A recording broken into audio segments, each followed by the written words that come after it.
The cracks in my marriage began as faint whispers, imperceptible to anyone but me.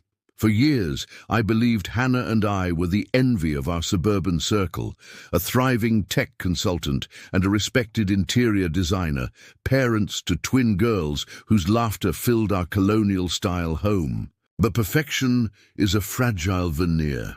It started with her extended client meetings, the way her phone buzzed with encrypted messages she'd dismiss as work emergencies.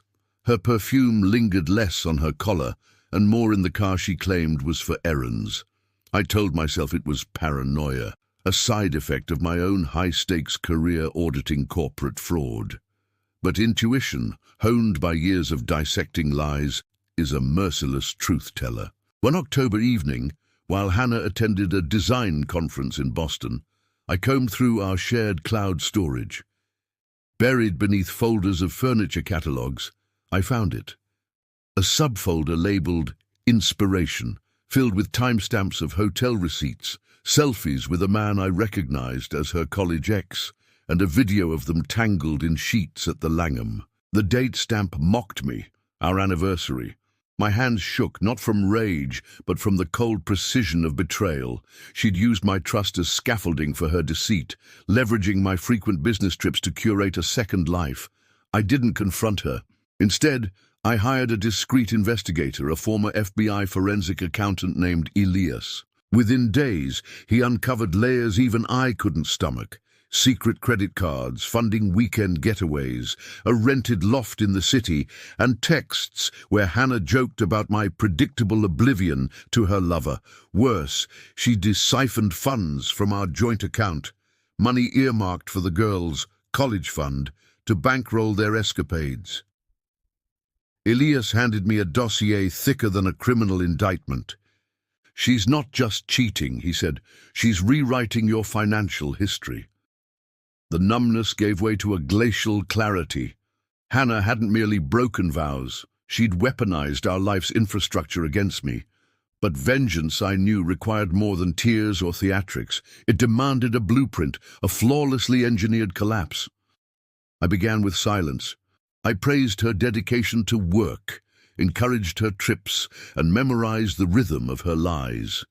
Meanwhile, I liquidated assets she didn't know I had.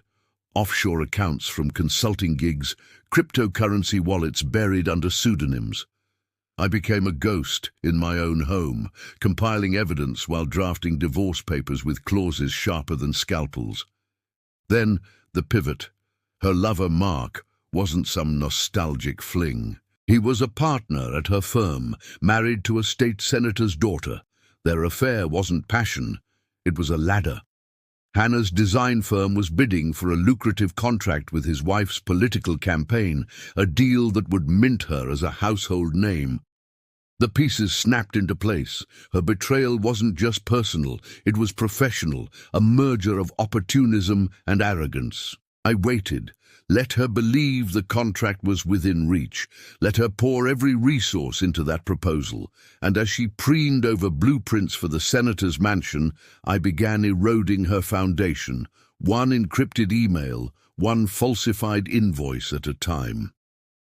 Revenge, like any complex system, thrives on asymmetry. I started with Mark, a tip to a journalist friend about his firm's creative accounting, triggered an audit, exposing kickbacks that splashed across the Boston Globe. His wife filed for divorce, dragging their scandal into the spotlight. Hannah's contract vaporized overnight, but she blamed political chaos, not me. Next, I reshaped her reality. Using credentials from her abandoned laptop, I infiltrated her firm's servers. Designs were subtly altered, measurements skewed, permits violated.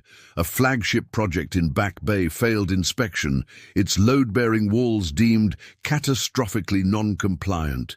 Clients fled, lawsuits piled up. Hannah mortgaged the loft to cover losses, unaware I'd already bought her debt through a shell company. The girls became my alibi. I enrolled them in a Swiss boarding school, framing it as an elite opportunity.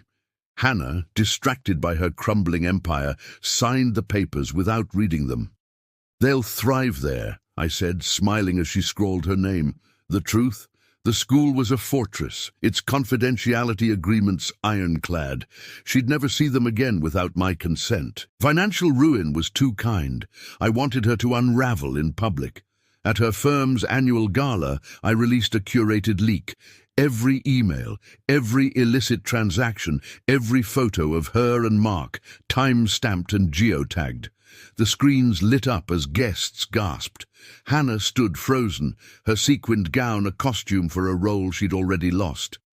I watched from the shadows, sipping bourbon, as her partners disowned her and security escorted her out.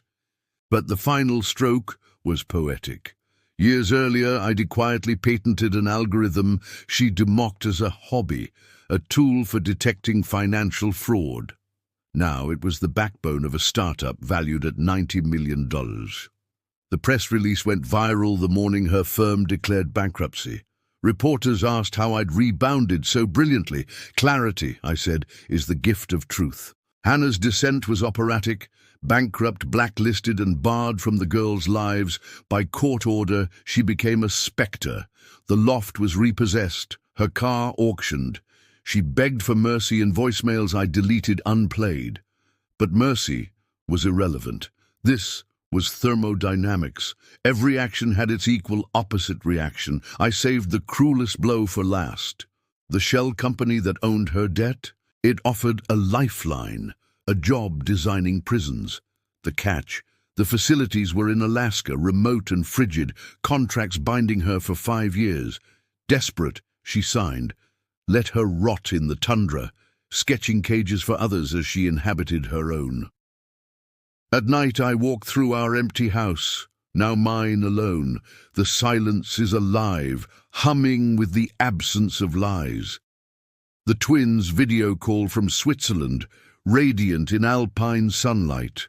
They ask about their mother. She's chasing her dreams, I say, and they believe me because children trust the architect of their world. Hannah's final email arrived last week. "You win," she wrote. But victory was never the point. Equilibrium was. She'd fractured our universe. I merely rearranged the debris into a monument of consequence. The world sees a success story. I see Newton's third law perfected. Every betrayal, every stolen dollar, every lie. She authored this ending long before I inscribed it in stone.